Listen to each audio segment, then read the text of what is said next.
Hi guys, welcome back to my YouTube channel. If you are new here, thank you so much for clicking on my video. I'm Oli Pepe, and if you're a returning subscriber, thank you so much for coming back. I really appreciate you. So guys, on today's video I'm going to be sharing with you guys my Nigerian boarding house experience, and I've always wanted to do this video, but like I keep procrastinating, and I'm actually happy I'm finally doing this video simply because dorm is like my favorite thing to talk about. I would actually just anybody and everybody that is ready to listen to me about dorm. And also, before I did this video, I searched on YouTube if people talk about their Nigerian boarding house experience, and I only found a few videos, and they all mostly had sad experiences to talk about, which is quite funny because that is not my case. I had a really great experience in dorm. I made really amazing friends, which I'm still very thankful for till this day. Like, I just can't relate to the sad stories, guys.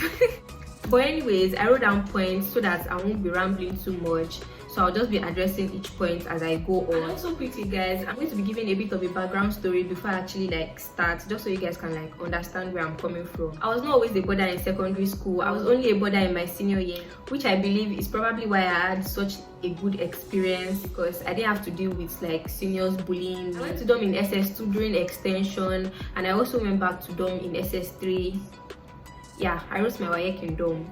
I feel like that was why I had such a great experience, because if you were to ask anybody why their boarding house experience wasn't so great after all, I feel like it mostly had to do with the whole seniors bullying and all, and I didn't have to deal with any of that because I was in my final year and I was literally my own boss. But anyways, I also like to let you guys know that I had two sisters growing up, and they both went to boarding schools.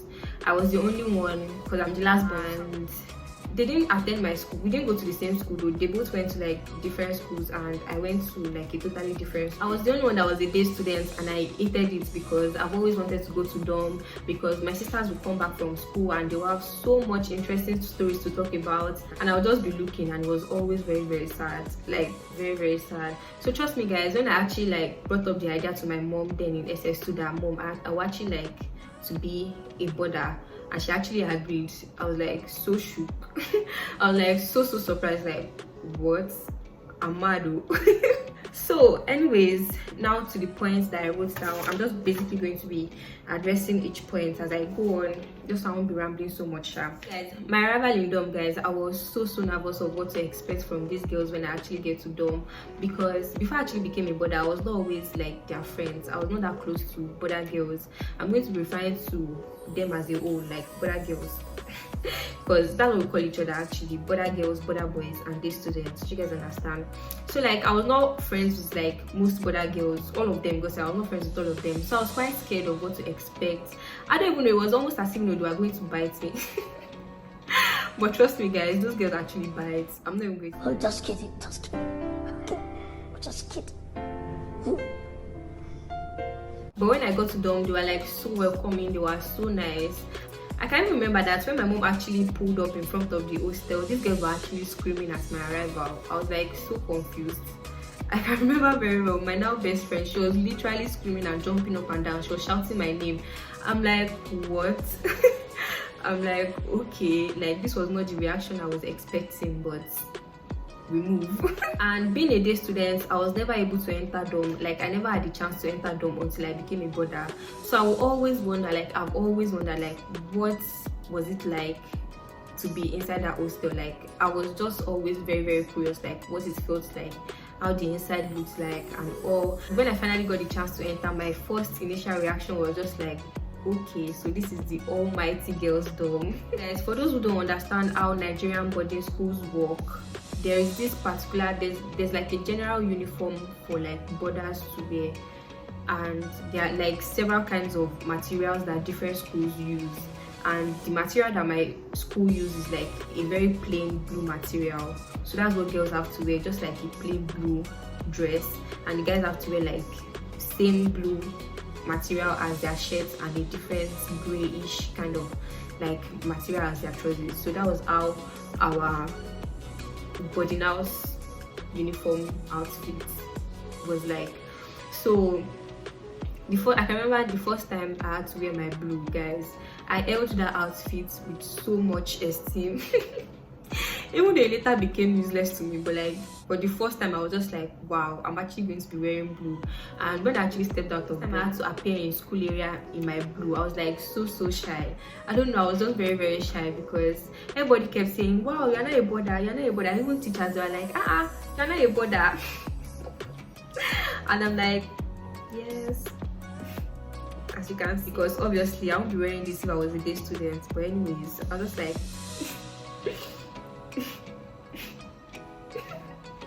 but anyways, ISI's food was not actually that bad.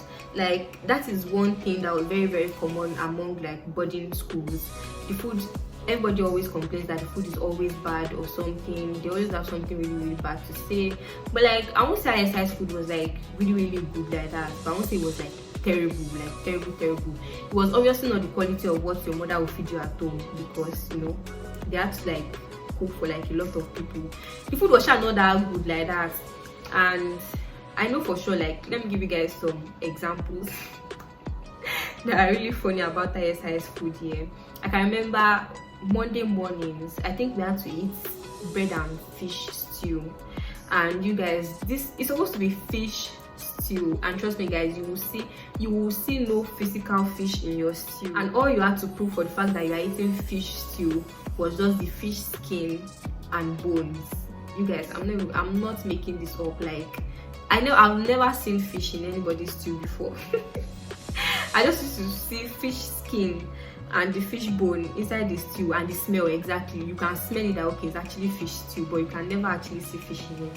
Oh my god guys, Tuesday afternoon, I can never forget Tuesday afternoon, pounded yam and egusi. The time it was actually like pounded yam or eba and egusi, guys.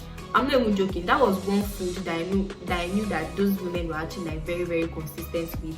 Their egusi was always lit, and that pounded jam always banged. Like, it's one food I always looked forward to every Tuesday afternoon, pounded jam and egusi. So that was basically all about ISI's food. It was not that bad, but like it was not the best, sha. Also, there was one thing I found really annoying about them: the fact that you had to queue for everything, like every damn thing.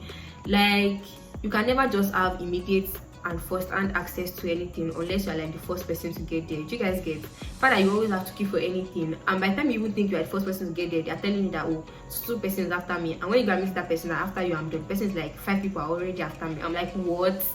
Like, it was so annoying.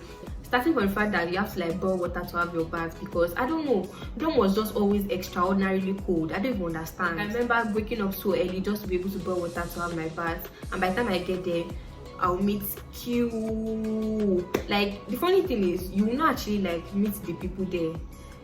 You will just meet maybe probably one scrawny junior on this. You meet one scrawny junior at the socket, and the junior is telling you that okay, there's like already like a very long queue of people that are ready to boil water. And I'll be like so confused. I'm like, I want to boil water, and now you're telling me I can't boil water because there's already like a long queue of people who are ready to boil water. And mind you guys, what was so annoying was the fact that this long queue of people that wanted to boil water were actually still sleeping. Like, they will still be sleeping on their bed, and this is a junior proving to me that I can't boil water because there's already like a very long queue, and if she does not boil water before they wake up, they're going to kill her. I was actually very nice to those juniors, so I just used to like overlook it. I'm just like, you know what, just that's your business. I was just always done. For like a very long time, I will always have my bath with cold water, and I kind of like got used to it because till now I still have my bath with cold water, guys. No matter how cold it is, I used to bath with cold water. I no longer bath with hot water. Dom taught me that. I got used to it in Dom, and there's almost no going back. Another thing I would like to talk about, mornings in Dom, guys. Mornings in Dom was actually very chaotic. Mostly very chaotic in the morning because matron was always chasing juniors out of Dom for assembly or to go and have breakfast. I didn't even know that woman was like very dramatic. I'm not even ready to discuss matron yet. Like, I'll get to her, but like, let's discuss temple run. Temple run was a term we came up with in Dom that had to do with literally you running away you running away from being caught by matron, because if that woman should catch you, if matron should catch you and she flogs you, you guys, matron, the way that woman used to beat, she used to beat mercilessly. That woman would literally almost kill you while beating you. So you knew for sure to run for your life when matron should enter dorm to come and start chasing anybody for whatsoever reason, whether she would chase you. There are so many reasons why she used to chase us. She would either chase us for assembly, chase us for prep, chase us for ICF or MFF or what's that thing that Muslims used to do? I don't know. Christians had programs of ICF and Muslims had something. I'm not very sure, I cannot remember. And it was also very, very, I don't know if I should say dangerous, because sometimes people will fall and they'll get really, really injured, and you know, it was just really, really crazy. So I don't know, on situations like that, you just had to run for your life. So that was just basically temple. Matron, oh my god, actually we had two matron that I know of. The first matron Ademola, I never met her in dorm. I was not a bother before she left, but the matron under which reign I survived, that woman was terror. She was very, very dramatic. She used to lie. A matron should catch you. Like, matron's cane, matron's beating was something for you to be scared of.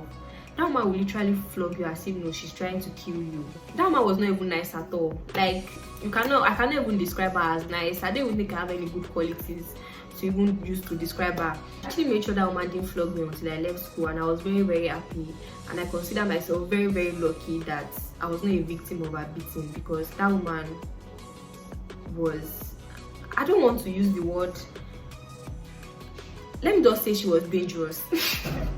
Let me just say she was notorious. That's just it. She was just very, very notorious. That was basically the kind of person matron was. If she should catch you, if that one should catch you, or more, just say your last prayers. And also this time, guys, this time was a thing in dorm. Like, this time was basically, you know, that time when everybody comes together. It was not always intentional though. It was just, most time it was always in my room, because I don't know, whenever I'm gisting, people are always like, my gist are always interesting and I'm always fun to listen to. I'm never trying to brag, but like, actually it was not always like intentional, like, okay, everybody will be like, oh yeah, gather around this time. It was just basically like from 2 to 3 people just discussing, and then everybody just keeps coming, and then you just later find out that it's already a crowd. And then basically from one topic to another, from one topic, like, we can literally start discussing celebrities, to boys, to ghost stories, to accident stories. Like, it was always like, sometimes they're always fighting them. I never actually got involved in any fights too. Like, I'm not actually troublesome. I was cool with everybody. That was basically, I never even got into an argument. Like, I never clashed with anybody. But of course there were some fights that happened, and there were usually always fights. Don't being fun generally, like the singing, the dancing. We used to do so many silly things, acting drama, just dancing competition. Oh my god, dorm was so much fun. And trust me guys, I will always and forever be very, very thankful to my mom and my sister for allowing me to go to dorm, because that experience is actually like unmatched. And I'm also very, very happy about the fact that I actually went to dorm as a senior. Do you guys get? Because I didn't have to deal with any seniors bullying. So I feel like that was what made my dorm experience very, very fun, and that was why I didn't have any you know, sad experiences to actually share with you guys. And I feel like when I finally grow up and I actually have kids of my own, I would love for my kids to actually like also experience being a border. Well, that's if they want to, because I was so desperate to be a border, guys. I really wanted to leave my house at that point. And I was so excited to actually be a border girl at that point in my life. But for sure, I'll make sure that they don't start from like junior school, because I know that will actually like be, I don't know, I'll just try and make it like a similar experience like mine, and make them, you know, be boarders as seniors, because I really, really would advise being boarded as a junior student, because I wasn't a victim of this bullying by seniors, but I had friends who were victims, and they all had stories to tell. Even though as they grew, and even now whenever they want to tell those experiences, they laugh about it, but like, I know for sure that at that point they were actually like fed up. Like, it was a lot for them to handle as kids. So guys, basically that was all about my boarding school experience. it was really interesting for me to actually like finally do this video, because I've always wanted to do it. And yeah, I'm happy I'm finally doing this. But anyways, because this video is actually getting a little bit too long right now, please kindly subscribe to my YouTube channel if you've not, and also give this video a big thumbs up, and also turn on the post notification bell to get notified each and every time I upload a new video, and also connect with me on each and every one of my social media. I'm going to be leaving the link to them down below in the comment section, in the description box. And I guess with all that said, I will see you guys in my next video. Bye. Round 1, then a 2 and 3. Yeah, I'm fine. Round 1, cause your boy went deeper. Fuck's sake, if I talk, put bleeper. If I walk, then my legs go weaker. Hands on my neck, what the fuck, stop breathing. Hurry quick, I got a session in the evening. Cheeky grin, cheeky beating. Sex on the beat, I should call it your beating. He can never be my bae, sharp like Faye, told him already.